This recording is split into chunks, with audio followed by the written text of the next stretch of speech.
ರಾಜನಹಳ್ಳಿ ಮಹರ್ಷಿ ವಾಲ್ಮೀಕಿ ಗುರುಪೀಠದ ಪೀಠಾಧ್ಯಕ್ಷರಾದ ಶ್ರೀ ಪ್ರಸನ್ನಾನಂದ ಪುರಿ ಮಹಾಸ್ವಾಮೀಜಿ ಅವರಿಗೆ ಲಘು ಹೃದಯಾಘಾತ ಆಗಿದ್ದು, ಹೈದರಾಬಾದ್ನ ಖಾಸಗಿ ಆಸ್ಪತ್ರೆಯಲ್ಲಿ ಚಿಕಿತ್ಸೆಯನ್ನ ಪಡಿತಾ ಇರುವಂತಹ ಸ್ವಾಮೀಜಿಯವರಿಗೆ ಸಿಎಂ ಸಿದ್ದರಾಮಯ್ಯ ದೂರವಾಣಿಯ ಮೂಲಕ ಕರೆ ಮಾಡಿ ಆರೋಗ್ಯವನ್ನ ವಿಚಾರಿಸಿದರು. ನಮಸ್ಕಾರ ಸರ್.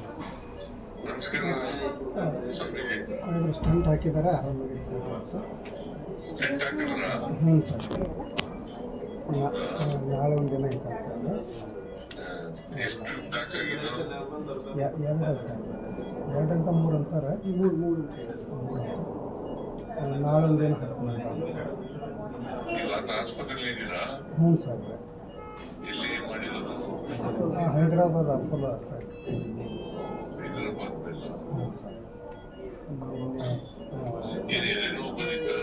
ಹ್ಞೂ ಸರ್,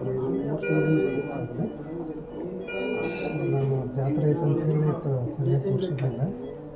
ಮುಗಿದ್ಮೇಲೆ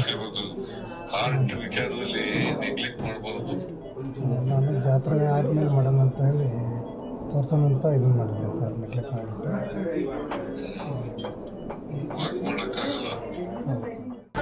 ನ್ಯೂಸ್ ಅಲರ್ಟ್ ನಿಮ್ಮಿಂದ ನಿಮಗಾಗಿ.